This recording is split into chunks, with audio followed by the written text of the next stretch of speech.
Well, here's a word you don't hear very often, the Argyruneta aquatica. Well, that is the name of a very particular spider that is found in parts of Europe and in Asia. What's very special about that spider is, as the word aquatica might suggest, it would spend a lot of its life underwater, deep down under the surface of the water. And how could it do that? Well, it would do it in a very special way. The spider would find its way to the surface, and then it will take in a large breath of air. And as it would take in this air, a bubble would form around the spider. And then it would submerge itself, go all the way down to the bottom of the lake or wherever it is. And there it would exist. And in that atmosphere, in that bubble, it would remain dry, it would not become contaminated by the mud, and it would be able to breathe freely for as long as it needs. And then after a while, it would resurface, take in a fresh supply of oxygen, the bubble would form, and then it would continue to live in that atmosphere of this air and go down again and live at the bottom of the lake. Can you see the parallel for us? You know, it seems so true that if in the beginning of the day we should take time to commune with God so that the atmosphere, like a bubble of God, would form around us. It is not just the quick gulp of air and then go down again like we would sometimes do when we are swimming and doing some underwater swimming as well. We would come up, gulp some air and go down again. No.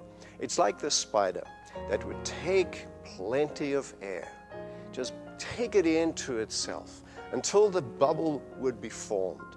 And if we should take that kind of time with God, where in prayer and Bible study, we will, as it were, let His presence, let His atmosphere surround us and bring about for us a home in which we dwell, the home of which we breathe in the atmosphere of God.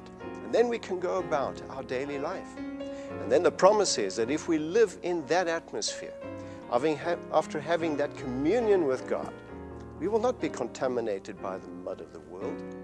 We will be able to be in an atmosphere that may even be, or surroundings that is hostile, but we are bubbled, we are surrounded, we are protected, and God is in our presence all the time. That is a secret for Christians that is so often missed, where we just want to take a little gulp here and there of God and hope that it'll take us through. No, it is abiding in His presence. It is dwelling with Him. It is taking Him in on regular periods so that we will remain nestled in the atmosphere of God. The Bible calls it praying without ceasing.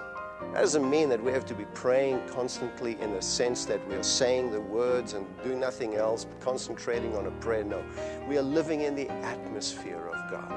My desire for you is that you will so experience God every day that nothing, no matter what atmosphere you're in, no matter what surroundings or circumstances you're in, you will be protected by the bubble of God's presence, uncontaminated by the world. Always a fresh supply of God, filling your mind, filling your heart, and keeping you in perfect peace. If you'd like to know more about the Fletcher Adventist Church, you can go to our website, to fletchersda.org. And you'll find out that our purpose is to lift Jesus up and to love people in.